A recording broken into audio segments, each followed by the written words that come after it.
कोई और प्रमाण की आवश्यकता नहीं, स्वयं प्रमाण है भक्ति। आपका हृदय बताएगा।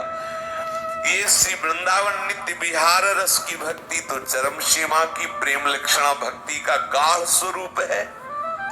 आपके हृदय में यदि प्रियालाल के प्रति अपनापन नहीं आया, आपके हृदय में यदि किसी और व्यक्ति का आश्रय है, आपके हृदय में यदि किसी और विषयों का सुख अभी आकर्षित करता है, तो अभी रस की वृत्ति नहीं आई। आप इतना जरूर स्वीकार करें, तभी आपकी जो हृदय में एक कमी भावना आएगी कि अभी रस नहीं है, तो आप आगे बढ़ेंगे।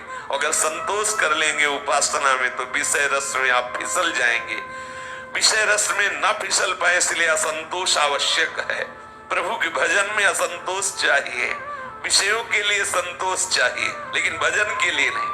इसीलिए श्री लाल जी स्वयं वर्णन कर रहे एकादशी स्कंद में, करे मयि अर्पिता मनः सभ्य निरपेक्ष सर्वतः मयात्मना सुखम यत् कुतः स्याद् विषयात्मनम्। जो विषयी पुरुष है, चाहे वो भले चक्रवर्ती सम्राट हो, चाहे देवराज इंद्र हो, चाहे वो ब्रह्मा के परमेष्ठी पद में हो, यदि उनके हृदय में इस कोटि का भक्ति का रंग नहीं चढ़ा, तो अनुभव ही नहीं कर सकते क्या उस भक्त को सुख मिलता है।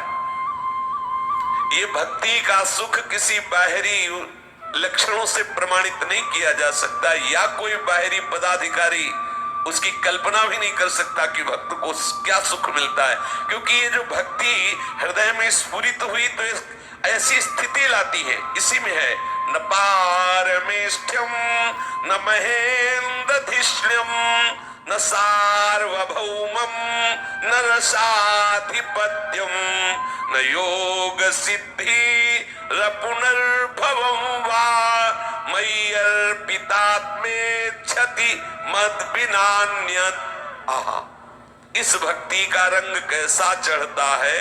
स्वयं प्रभु कह रहे हैं कि ब्रह्मा का पद दिया जाए, तो वो ब्रह्मा का पद उसके हृदय में लोभ नहीं पैदा कर सकता, जिसके हृदय में भक्ति का रंग चढ़ जाता है। और विषयों की तो बात जाने दो। न पारमेष्ठ्यम न महेन्द्रधिष्ण्यम, वो देवराज के महान सुख भोग विलास वैभव की भी आकांक्षा नहीं करता।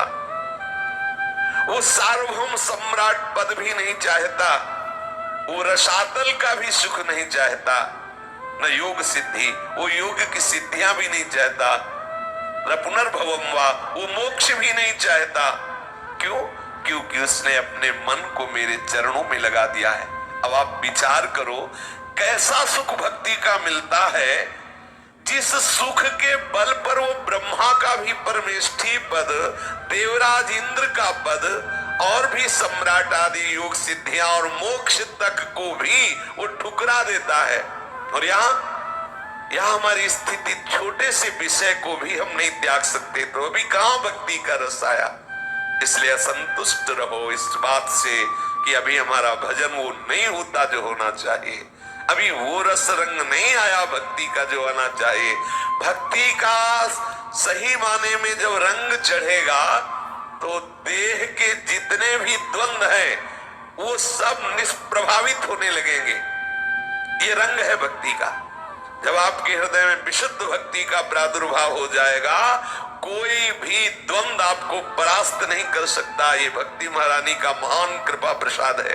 वो द्वंद्वातीत स्थिति, गुणातीत स्थिति, योग क्षेमम त्यजति की स्थिति में भक्ति महारानी का रंग चढ़ता है।